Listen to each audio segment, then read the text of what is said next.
Everybody has advice for expecting parents, first-time parents. Today you get the top 5 psychologist tips for expecting parents.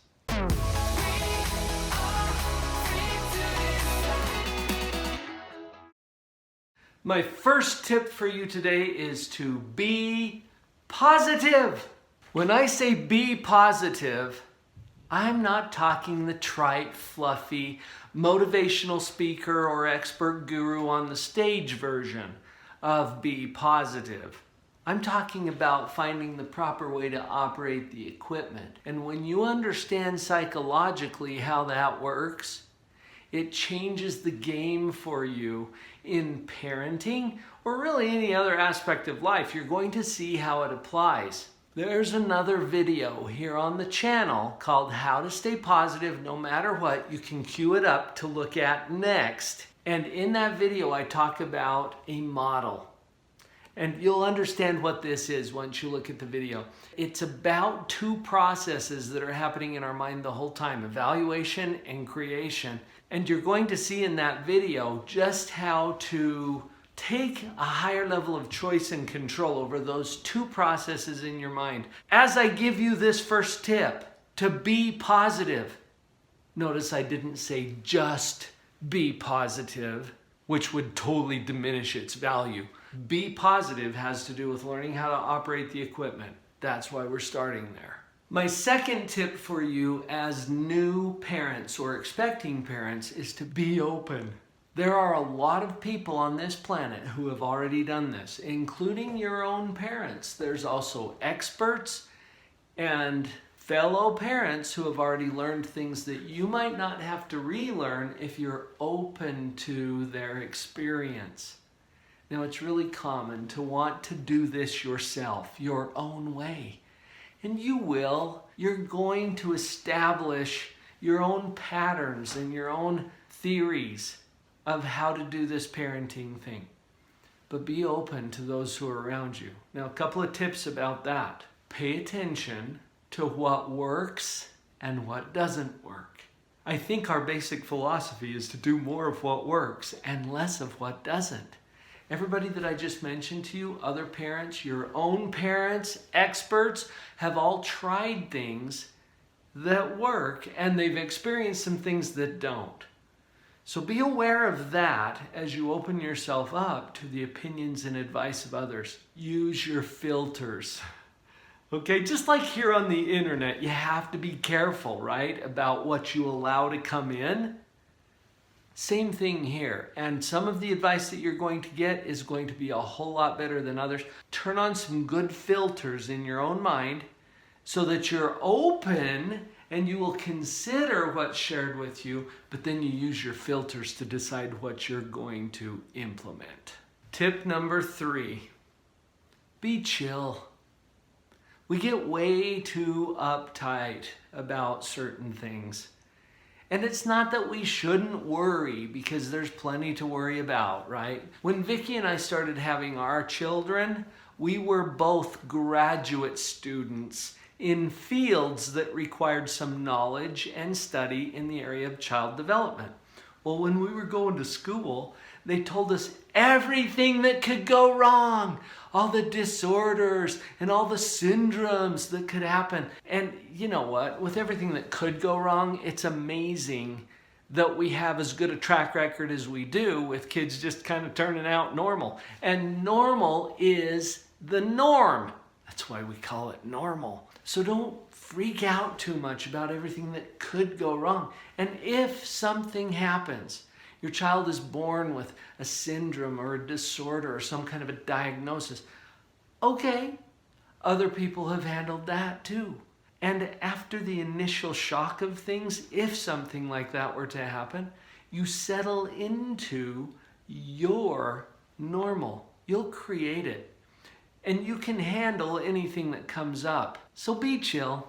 Most of this comes pretty naturally, and you'll be able to learn the other skills and resources that are necessary for you as a parent through consultation and through education and through experience. You've got this. One other comment about being chill.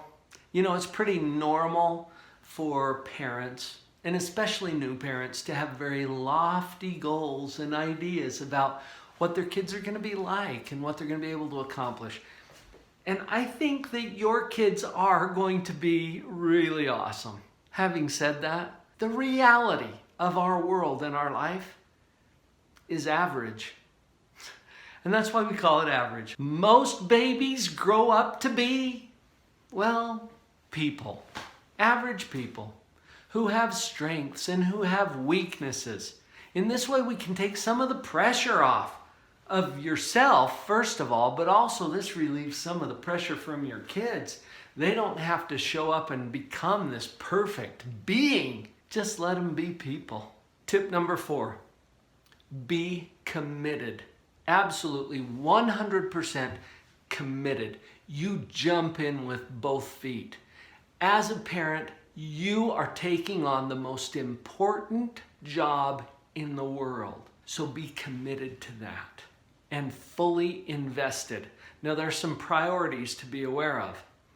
First of all, your job as a parent, and if you've been here on the channel at all before, you've heard me say this. Your job as a parent is to love them, your children. Love them no matter what and even if. Now we can play the even if game. Even if they don't obey you, yes. Even if they hate you, oh, they'll never say that to you probably. Yes, even then. Even if they fail, even if they're incarcerated, even if they do something heinous, yeah. Even if, and maybe especially when. That's your job as a parent. You got that? Let that sink in, because you will be deceived into thinking that your job is to make sure that they, whatever, to make sure that they are safe, make sure that they are productive citizens, make sure that they are at the top of their class. You can't do this. You will drive yourself crazy and you'll irritate and annoy your kids to no end. Your job is to love them, no matter what and even if. Now let's keep our priorities straight, because you're going to love those kids. You are. It's in your very being to do that. But there's some priorities that we got to be aware of. Within a family, the hierarchy of relationships includes self first. Okay? You got to be good to yourself. One of the best gifts that you can give your child is a fully functioning, healthy parent. And do not expect your kids to take care of you. You got to do that. Your job is to take care of you. Second, your spouse. Now, if you're a single parent, there's some challenges with that. My hat goes off to you, and you can kind of skip this step if you're a single parent. But if you are in a partnership or a marriage or a place where you have a co-parent, that is your second priority, and third is your kids.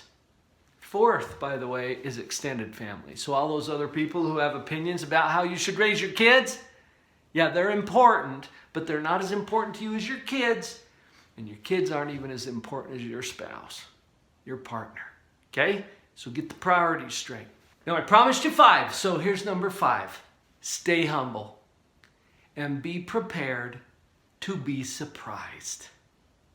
Now, why would I give you that as a tip? Mostly because I think that life is an adventure.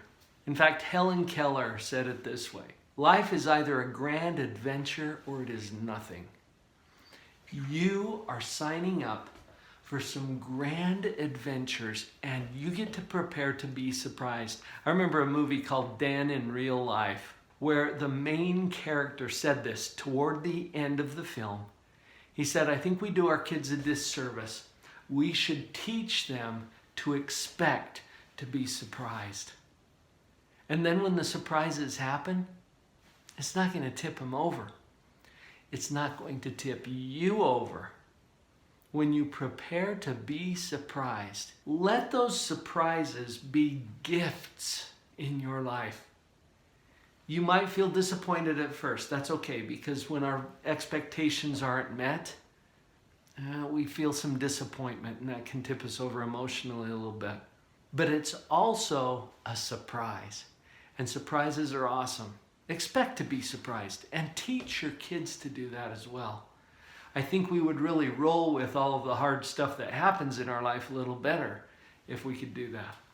I hope you're seeing that you don't have to do this alone. In fact, I've got your back. My team at Live on Purpose and I have put together some amazing resources just for you. Head on over to drpauljenkins.com, drpauljenkins.com. You're going to find some awesome resources there. Come and be a part of our community. Down, face locked onto the phone.